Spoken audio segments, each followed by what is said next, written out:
Hello साथियों, मैं प्रवीण। स्वागत है अपने चैनल हाई मोटिवेटेड में। UP triple S C PET exam 2022 के लिए क्लास नंबर 17 करने जा रहे हैं। साथियों, आपको बता दूं, जीएस की जो मोस्ट इंपोर्टेंट जो सीरीज चल रही है, इसमें मोस्ट इंपोर्टेंट 2000 क्वेश्चन है। तो साथियों, इसमें हम 17 नंबर क्लास करने जा रहे हैं। हमारा जो टारगेट है 40 क्लास है, जिसमें प्रत्येक क्लास में हम 50% कर रहे हैं। तो साथियों, आज ही क्लास में स्टार्ट करते हैं। चैनल को सब्सक्राइब नहीं किया तो चैनल को जरूर सब्सक्राइब कर लेना, और क्लास आपको अच्छी लगी तो क्लास को जरूर लाइक करना और ज़्यादा से ज़्यादा शेयर करना। तो क्वेश्चन देखते हैं फर्स्ट, कि निम्न में से कौन 1946 ईस्वी में गठित प्रथम अंतरिम राष्ट्रीय जो सरकार का यानी कि सदस्य नहीं था? जगजीवन राम, या सी राजगोपालाचारी, डॉक्टर राजेंद्र प्रसाद, या डॉक्टर एस राधाकृष्णन? तो ये डॉक्टर एस राधाकृष्णन अंतरिम राष्ट्रीय सरकार के सदस्य नहीं थे। तो ऑप्शन डी राइट आंसर होगा। नेक्स्ट क्वेश्चन देखते हैं, संसद के लिए राष्ट्रपति का अभिभाषण कौन तैयार करता है? यानी कि स्वयं राष्ट्रपति करते हैं, लोकसभा अध्यक्ष करता है, राज्यसभा के सभापति, या केंद्रीय मंत्रिमंडल? तो ये केंद्रीय मंत्रिमंडल करता है। तो ऑप्शन डी राइट आंसर होगा। नेक्स्ट क्वेश्चन देखते हैं, यानी कि भारत के जो राष्ट्रपति पर महाभियोग चलाने के लिए कम से कम कितने दिन पूर्व की सूचना आवश्यक है? यानी कि 7 दिन, 10 दिन, 14 दिन, या 60 दिन? तो भारत के राष्ट्रपति पर महाभियोग चलाने के लिए कम से कम 14 दिन का जो यानी कि 14 दिन पूर्व सूचना आवश्यक है। तो option option C right answer होगा। नेक्स्ट क्वेश्चन देखते हैं, भारत के संविधान ने राष्ट्रीय ध्वज को सर्वप्रथम कब स्वीकार किया था? भारत की संविधान सभा ने राष्ट्रीय ध्वज को कब स्वीकार किया था? 26 जनवरी 1947 को, या 15 अगस्त 1947 को, 24 जनवरी 1950 को, या 22 जुलाई 1947 को? तो ये 22 जुलाई 1947 को किया था। तो ऑप्शन डी राइट आंसर होगा। ऑप्शन डी राइट आंसर होगा। नेक्स्ट क्वेश्चन देखते हैं, अगर साथियों आपको क्लास अच्छी लग रही है तो क्लास को ज्यादा से ज्यादा जरूर शेयर करना। जैसे प्रखंड ब्लॉक स्तर पर पंचायत समिति है, यानी कि प्रशासनिक प्राधिकरण, परामर्शदात्री समिति, सलाहकार निकाय, या उपरोक्त में से कोई नहीं? तो प्रखंड जो ब्लॉक स्तर पर जो पंचायत समिति प्रशासनिक प्राधिकरण है। तो ऑप्शन ए राइट आंसर होगा। ऑप्शन ए राइट आंसर होगा। वित्तीय आपात प्रथम बार में कितने दिनों के भीतर संसद के दोनों सदनों के सम्मुख रखा जाना चाहिए? यानी कि 1 माह, 6 माह, 2 माह, या 6 सप्ताह? तो ये 2 माह के अंदर भीतर रखा जाना चाहिए। तो ऑप्शन बी राइट आंसर होगा। नेक्स्ट क्वेश्चन देखते हैं, यानी कि नेक्स्ट क्वेश्चन देखते हैं,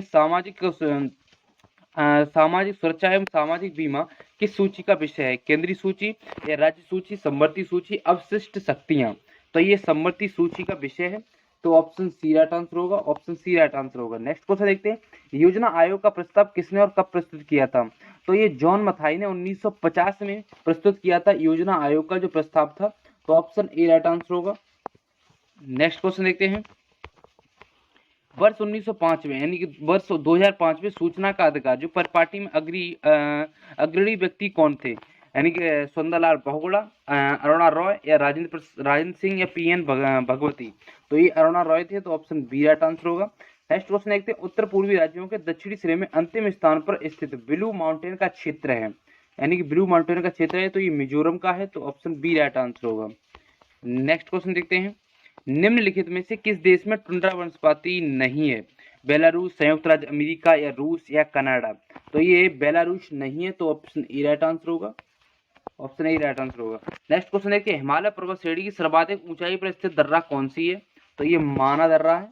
तो ऑप्शन सी राइट आंसर होगा। हिमालय पर्वत श्रेणी की सर्वाधिक ऊंचाई पर स्थित जो दर्रा है वो माना दर्रा है। नेक्स्ट क्वेश्चन देखते हैं, मैग्रोव किसे कहा जाता है? आम के पेड़ का उद्यान, मानव निर्मित वन, लवल यानी लवण कच्छ का प्राकृतिक वन, या एक प्रकार का वस्तु? तो मैग्रोव कहा जाता है लवण कच्छ का प्राकृतिक वन। तो ऑप्शन सी राइट आंसर होगा। नेक्स्ट देखते हैं, मिकिर पहाड़ी किस राज्य में स्थित है? यानी कि मिकिर जो पहाड़ी है, मिकिर का पहाड़ी अरुणाचल प्रदेश, नागालैंड, असम, या मिजोरम? तो ये असम में स्थित है। तो ऑप्शन सी राइट आंसर होगा। नेक्स्ट क्वेश्चन देखते हैं, निम्न पर्वत शिखरों में से कौन सा एक भारत में अवस्थित नहीं है? कामेट, नंदा देवी, या त्रिशूल, या गोसाई थान यानी थान? तो आपको बता दूं, जो गोसाई थान है ये भारत में यानी कि स्थित नहीं है। तो ऑप्शन डी राइट आंसर होगा। नेक्स्ट देखते हैं, निम्नलिखित देशों में कौन सा देश स्थलरुद्ध देश नहीं है? अफगानिस्तान, लग्जमबर्ग, लाओस, यानी कि लाइबेरिया? तो ये लाइबेरिया जो स्थलरुद्ध देश नहीं है। तो ऑप्शन डी राइट आंसर होगा।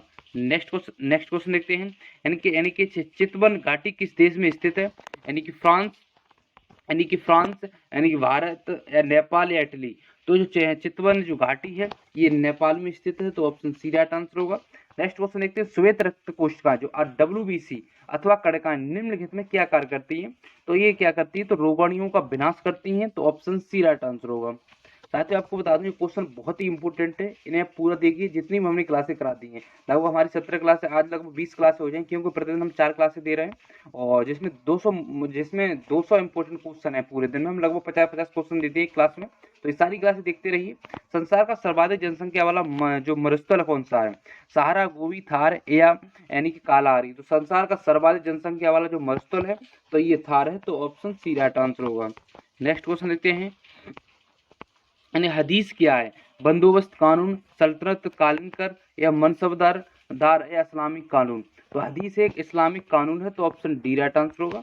नेक्स्ट क्वेश्चन देखते हैं, बहमनी साम्राज्य की स्थापना किस वर्ष की गई थी? 1936 यानी कि 1340 या 1342 या 1347। तो बहमनी साम्राज्य की स्थापना की गई थी 1347 में की गई थी। तो ऑप्शन डी राइट आंसर होगा। नेक्स्ट क्वेश्चन देखते हैं, यानी कि नेक्स्ट क्वेश्चन देखते हैं, प्रसिद्ध राग गोविंद की रचयिता कौन थे? नरहर, जयदेव, मीराबाई या कवि। तो इसमें जो प्रसिद्ध राग गोविंद की जो रचयिता थे ये मीराबाई थी। तो ऑप्शन सी राइट आंसर होगा। नेक्स्ट क्वेश्चन देखते हैं, हुमायूं ने यानी कि चुनार दुर्ग पर प्रथम आक्रमण कब किया था? यानी कि तो ये 1532 ईस्वी में किया था हुमायूं ने, यानी कि चुनार दुर्ग पर आक्रमण। नेक्स्ट क्वेश्चन देखते हैं, अकबर के साथ युद्ध करने वाली रानी दुर्गावती कहाँ की रानी थी? यानी कि मांडू की, मंडला की, चित्तौड़गढ़ की या हल्दी घाटी की। तो ये मंडला की थी। तो ऑप्शन बी राइट आंसर होगा। नेक्स्ट क्वेश्चन देखते हैं, मुगल काल में किस बंदरगाह को मक्का द्वार कहा जाता था? भरूच, सूरत, कालीकट या विशाखापट्टनम। तो ये सूरत को कहा जाता था। ऑप्शन बी राइट आंसर होगा। नेक्स्ट क्वेश्चन देखते हैं, किस फ्रांसीसी भारत के यानी किस फ्रांसीसी को भारत में फ्रांसीसी कंपनी का संस्थापक माना जाता है? कोलबर्ट, वास्को ड गामा या अल्मोड़ा। तो या उपरोक्त में से कोई नहीं। तो ये कोलबर्ट को संस्थापक माना जाता है। तो ऑप्शन ए राइट आंसर होगा।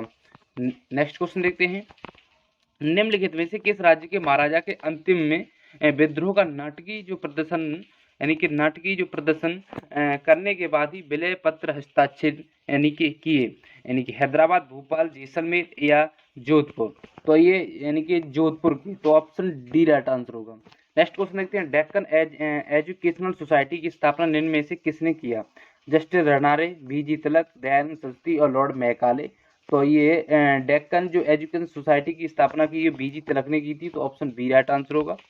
नेक्स्ट क्वेश्चन देखते हैं, निम्नलिखित में से यानी कि निम्नलिखित में से किस कारागार में रामप्रसाद बिस्मिल को फांसी दी गई थी? गोंडा, कानपुर, लाहौर या गोरखपुर। तो जो यानी कि रामप्रसाद बिस्मिल को फांसी दी गई थी ये गोरखपुर कारागार में दी गई थी। तो ऑप्शन डी राइट आंसर होगा। सर्वप्रथम स्तूप शब्द का वर्णन कहाँ मिलता है? जातक कथा में, सूत्र पिटक में, ऋग्वेद में, अथर्ववेद में। तो ये ऋग्वेद में मिलता है। तो ऑप्शन डी राइट आंसर होगा। ऑप्शन डी राइट आंसर होगा। तो sorry, option C right answer होगा। ऋग्वेद में मिलता है स्तूप शब्द का वर्णन, यानी कि ऋग्वेद में मिलता है। नेक्स्ट क्वेश्चन देखते हैं, किस स्थान से जो मानव के साथ कुत्तों को दफनाए जाने का साक्ष्य मिलता है? कोल्डीहवा, मांडो, बुर्ज होम या राखीगढ़ी। तो ये बुर्ज होम से जो मानव के साथ कुत्तों को दफनाए जाने का साक्ष्य मिलता है। तो ऑप्शन सी राइट आंसर होगा। नेक्स्ट क्वेश्चन देखते हैं, कि पूंजीवादी अर्थव्यवस्था में जो कीमत निर्धारण किसके द्वारा होती है? मांग और पूर्ति, सरकारी प्राधिकारी, बाजार में क्रेता, बाजार में विक्रेता। तो ये पूंजीवादी अर्थव्यवस्था में कीमत निर्धारण होती है तो मांग और पूर्ति के। तो ऑप्शन ए राइट आंसर होगा। नेक्स्ट क्वेश्चन देखते हैं, आर्थिक समीक्षा वित्त मंत्रालय के किस विभाग के द्वारा जारी किया जाता है? व्यय विभाग, राजस्व विभाग, आर्थिक कार्य विभाग या वित्त सेवा विभाग। तो ये आर्थिक कार्य विभाग के यानी कि द्वारा जारी किया जाता है। तो ऑप्शन सी राइट आंसर होगा। नेक्स्ट क्वेश्चन देखते हैं, यानी कि डॉक्टर पी रामा राव समिति का संबंध है उद्योग से, कर से या रक्षा से या कृषि से। तो ये रक्षा से संबंधित है समिति का। तो ऑप्शन सी राइट आंसर होगा। नेक्स्ट क्वेश्चन देखते हैं, यानी प्रोटीन बनाने के लिए कितने अमीनो अम्ल की आवश्यकता होती है? 12, 16, 20 या 24। तो ये 20 अमीनो अम्ल की जो आवश्यकता होती है। तो ऑप्शन सी राइट आंसर होगा। नेक्स्ट क्वेश्चन देखते हैं, आधुनिक एंटीसेप्टिक सर्जरी के जनक कौन है? तो ये Joseph Lister, Edward Jenner, William Harvey, Louis Pasteur. तो आधुनिक एंटीसेप्टिक सर्जरी के जनक हैं ये जोसेफ लिस्टर हैं। तो ऑप्शन ए राइट आंसर होगा। नेक्स्ट क्वेश्चन देखते हैं, उच्च वासन के समय जो पसलियां यानी कि बाहर की ओर गति करती है, नीचे की ओर गति करती है, ऊपर की ओर गति करती हैं, बिल्कुल गति नहीं करती हैं। तो उच्च वासन के समय जो पसलियां नीचे की ओर गति करती हैं। तो ऑप्शन बी राइट आंसर होगा। नेक्स्ट क्वेश्चन देखते हैं, जैसे केंचुए से क्या लाभ है? यह पारतंत्र को संतुलित करता है, या मच्छरों को लार्वा खाता है, यह एक अच्छा भोजन है, या जमीन को उपजाऊ बनाता है। तो जो केंचुए से लाभ है ये जमीन को उपजाऊ बनाता है। तो ऑप्शन डी राइट आंसर होगा। नेक्स्ट क्वेश्चन देखते हैं, यानी कि मानव शरीर में ऊर्जा की उत्पत्ति होती है, यानी कि किससे होती है, तो मानव शरीर में जो ऊर्जा की उत्पत्ति होती है ऊतकों में ऑक्सीजन पहुंचाकर। तो ऑप्शन सी राइट आंसर होगा। नेक्स्ट क्वेश्चन देखते हैं, एक तरफ पादप रोग है, एक रोग कारक सूक्ष्म जीवी। तो जो नींबू है, यानी कि नींबू केकर है, वो जीवाणु है। गेहूं की रस्ट कवक और भिंडी की पीत विषाणु। तो इसमें जो राइट आंसर होगा वो डी होगा, राइट आंसर डी होगा। नेक्स्ट क्वेश्चन देखते हैं, यानी कि एक काटा हुआ हीरा क्यों जगमगाता है। इसमें क्या होता है, जगह कीड़े काट दो पूर्णांतर परावर्तन कार्ड वो यानी कि जगमगाता है। तो ऑप्शन सी राइट आंसर होगा, ऑप्शन सी राइट आंसर होगा। नेक्स्ट क्वेश्चन देखते हैं, यानी कि 1 किलोग्राम सेंटीमीटर स्क्वायर दाब समतुल्य है किसके है, तो बन के बराबर है। तो ऑप्शन यानी कि बन बार के बराबर है। तो ऑप्शन बी राइट आंसर होगा। नेक्स्ट क्वेश्चन देखते हैं, ताप बढ़ाने से द्रव की सांद्रता पर क्या प्रभाव पड़ता है, तो ये घट जाती है। तो ऑप्शन बी राइट आंसर होगा। नेक्स्ट क्वेश्चन देखते हैं, यानी कि जैसे कमरे में लगा जो वातानुकूलक क्या नियंत्रित करता है, यानी कि तो ये आर्द्रता एवं ताप दोनों नियंत्रित करता है। तो ऑप्शन बी राइट आंसर होगा। नेक्स्ट क्वेश्चन देखते हैं, यानी कि सूची फर्स्ट को सेकंड से मिलाइए। जैसे एनोमीटर, जो एनीमोमीटर से क्या करते हैं, तो ये यानी कि तो वायु का वेग। सिस्मोग्राफ से क्या करते हैं, भूकंप। और जो बैरोग्राफ होता है उससे वायुमंडलीय दाब नापते हैं। हाइग्रोमीटर यानी कि आर्द्रता। तो इसमें जो राइट आंसर होगा, तो इसमें जो राइट आंसर होगा वो डी होगा, राइट आंसर डी होगा। एक्चुअली का जो हमारा एनीमोमीटर होता है वो वायु का वेग नापते हैं। सिस्मोग्राफ से भूकंप, और बैरोग्राफ से यानी कि जो बैरोग्राफ है उससे वायुमंडलीय दाब, और हाइग्रोमीटर से आर्द्रता। तो ऑप्शन डी राइट आंसर होगा। नेक्स्ट क्वेश्चन देखते हैं, जो वर्खान हस्ताक्षरित संबंध है तो ये मरुस्थल से है, यानी कि तो ऑप्शन ए राइट आंसर होगा, मरुस्थल से। नेक्स्ट क्वेश्चन देखते हैं, यानी कि जैव विविधता का संरक्षण किसके लिए आवश्यक है, वन जीव की सुरक्षा, पारिस्थितिक तंत्र की सुरक्षा, पृथ्वी की सुरक्षा। तो ऑप्शन डी राइट आंसर होगा। नेक्स्ट क्वेश्चन देखते हैं, ऑप्शन डी राइट आंसर होगा। नेक्स्ट क्वेश्चन देखते हैं, लीलावती के लेखक हैं महावीराचार्य, हेमंद्राचार्य, भास्कराचार्य, कालाचार्य। तो लीलावती के जो लेखक हैं भास्कराचार्य हैं। तो ऑप्शन सी राइट आंसर होगा। नेक्स्ट क्वेश्चन देखते हैं, जो पृथ्वी की जो भूमध्य रेखी व्यास है वो भूमध्य रेखी परिधि है। तो इसकी जो 12,756 जो भूमध्य रेखी व्यास है, और इसकी 40,075 किलोमीटर भूमध्य रेखी परिधि है। तो ऑप्शन बी राइट आंसर होगा। नेक्स्ट क्वेश्चन देखते हैं, नॉर्मन बोरलॉग को किस क्षेत्र में नोबेल पुरस्कार प्रदान किया गया, तो इन्हें शांति में दिया गया था। तो ऑप्शन डी राइट आंसर होगा, शांति में दिया गया था। तो ऑप्शन डी राइट आंसर होगा। तो साथ ही आज के हमारे टॉप 50 क्वेश्चन है वो कम्पिटिटिव। अगर क्लास आपको अच्छी लगी तो चैनल को जरूर सब्सक्राइब कर लेना। इसके बाद हमारी 3 क्लासें और आएंगी, उन्हें भी जरूर देखना। तो आज ही क्लास हम यहीं रखते हैं।